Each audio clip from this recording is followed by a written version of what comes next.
साथियों नमस्कार। मैं इस वीडियो के माध्यम से समस्त उत्तराखंड के ग्रामीण अंचल में रहने वाले सभी युवाओं को एक संदेश प्रेषित करना चाहूँगा। सबसे पहले तो मैं बताना चाहूँगा कि जैसे हमारा उत्तराखंड, स्पेशली अगर मैं ग्रामीण अंचल की बात करूँ तो ये सैन्य बाहुल्य क्षेत्र रहा है पहले से।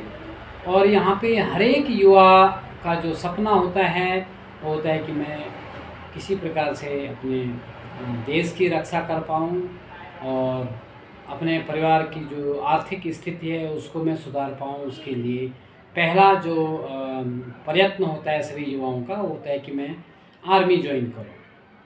तो जैसे कि आपने देखा अभी सारा सिस्टम चेंज हो गया है और हमको भी समय के अनुसार बदलना होगा। अगर हम समय के अनुसार नहीं बदले तो समय हमको उठा के दूर पटक देगा।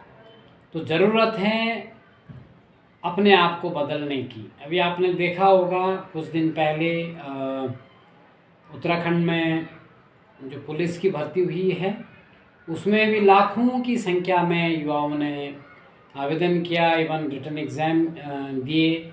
और जब उसका रिज़ल्ट देखा गया तो उसमें भी आपने देखा होगा कि लगभग 1.25 लाख कैंडिडेट में से केवल और केवल 2200 कैंडिडेट एग्ज़ाम को क्लियर कर पाए।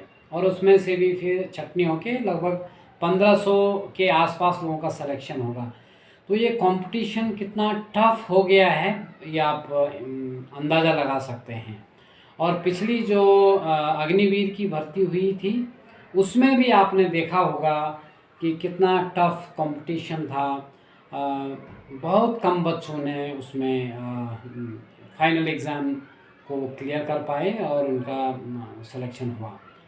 अब जब से क्योंकि नौकरियां तो सीमित हैं और बेरोज़गारी बहुत ज़्यादा है, हमारे युवा बहुत ज़्यादा है, तो हमको अब अगर समय के अनुसार समय रहते अगर हमने अपने में बदलाव नहीं किया तो हम फिर इस जो ये रेस है, जो दौड़ है, इसमें हम पीछे रह जाएंगे। तो ज़रूरत है अपने आप में परिवर्तन लाने की। जैसे कि अग्निवीर का नोटिफिकेशन तो अभी रिलीज हो ही गया है और इसमें कंप्यूटर बेस्ड एग्ज़ाम होगा। उसके बाद जो लोग रिटन टेस्ट क्वालिफाई करेंगे उन्हीं को ही फिज़िकल और मेडिकल के लिए बुलाया जाएगा और फाइनली मेरिट लिस्ट बनेगी। तो जो कि अब काफ़ी टफ हो गया है, पहले के अगर मुकाबले अगर उसकी तुलना करें तो काफ़ी टफ हो गया है। तो हमको टाइम रहते अपने आप को बदलना पड़ेगा। जो पिछला जो पहले का जो सिस्टम था और जो अभी का सिस्टम है उसमें बिल्कुल ज़मीन आसमान का अंतर है। तो अगर हम अपने उसी डरे पे चलते रहे तो सफलता हमको शायद ही हासिल हो। तो ऐसा नहीं है कि आपको सफलता नहीं मिलेगी, लेकिन हमको बहुत सारा प्रयास करना पड़ेगा।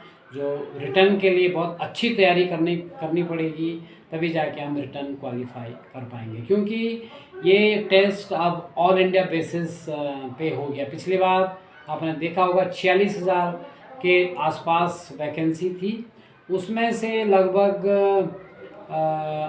हमारे उत्तराखंड में मेरे को नहीं लग रहा है कि 2000 से 2000 या 2200 के आसपास भी हमारे यहाँ पे वैकेंसी पूरे उत्तराखंड में।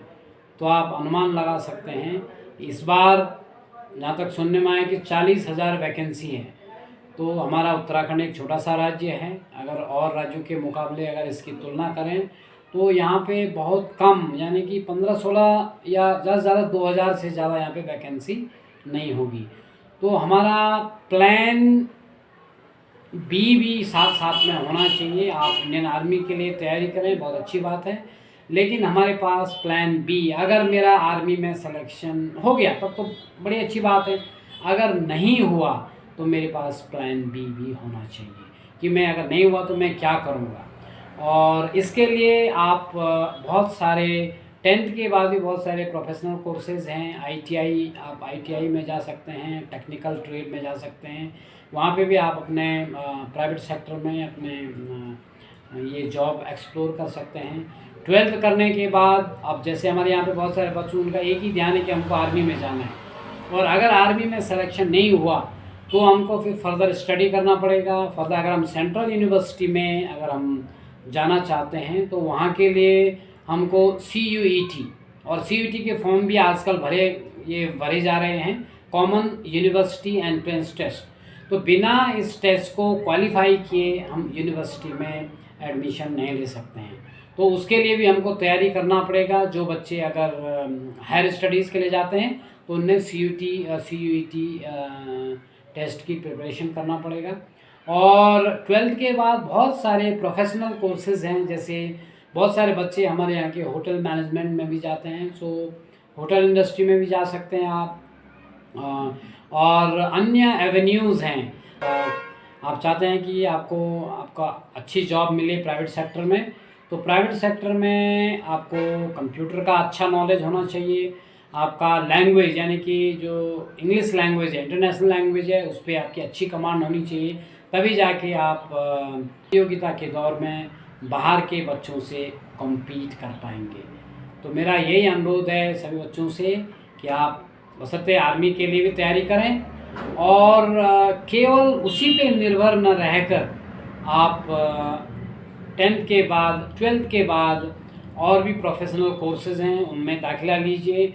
अगर जिनको हायर स्टडीज़ के लिए जाना है तो CUET का एग्ज़ाम है, अगर सेंट्रल यूनिवर्सिटी से आपको पढ़ना है तो उसको भी आप क्लियर कर सकते हैं और हायर स्टडीज़ के लिए जा सकते हैं। और इन सब को देखते हुए आप प्राइवेट सेक्टर में भी अब जो है बहुत सारे एवेन्यूज़ हैं जहाँ पे आप अपना करियर को इस्टेब्लिश कर सकते हैं। तो ऐसा नहीं है कि नौकरी नहीं है, नौकरी बहुत हैं, बहुत सारी नौकरी हैं, लेकिन उसके लिए आपको अपने आप को काबिल बनाना पड़ेगा।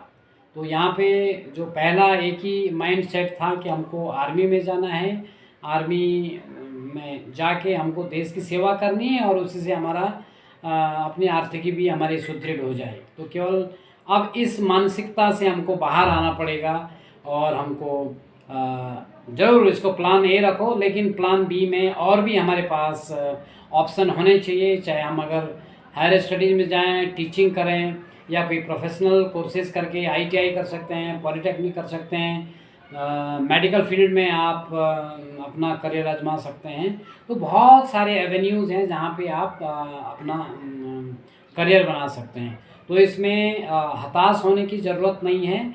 आपको समय के अनुसार अपने आप को बदलना होगा। टेक्नोलॉजी, जो नई टेक्नोलॉजी है उसके अनुसार अपने आप को ढालना पड़ेगा। अगर समय के अनुसार अभी टाइम पे आप नहीं बदले तो समय आपको दूर उठा के फेंक देगा। तो मैं यही रिक्वेस्ट करूँगा सभी युवाओं से कि आप लोग जाइए, आर्मी में भी प्रयास कीजिए, लेकिन केवल और केवल उसके भरोसे मत रहिए, और अन्य क्षेत्र में भी अपना जो है प्रयास कीजिए।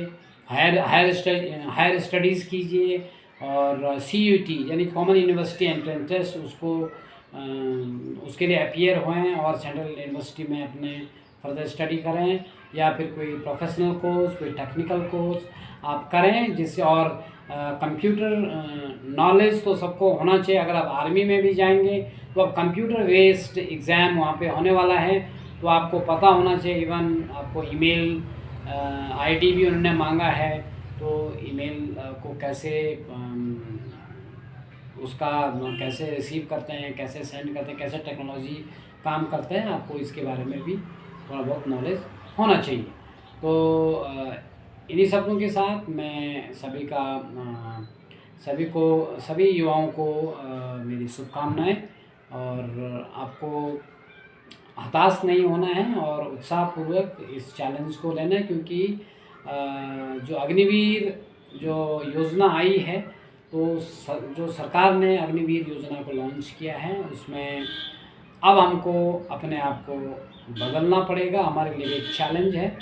अब लाइफ उतना इजी गोइंग नहीं है, तो इस प्रतियोगिता के दौर में हमको समय के साथ साथ चलना है और अपना पूरा मेहनत अपना लगन जो है उस काम को देना है। जो पढ़ने की आदत नहीं है यहाँ पे बच्चों को, तो अपने पढ़ने की आदत बनाओ, अपने एग्ज़ाम के लिए अच्छे ढंग से प्रिपेयर करो और ये सोचिए कि नेशनल लेवल का टेस्ट है और तभी जाके आप अगर अच्छा टेस्ट स्कोर करेंगे तो आप मेरिट में आ पाओगे।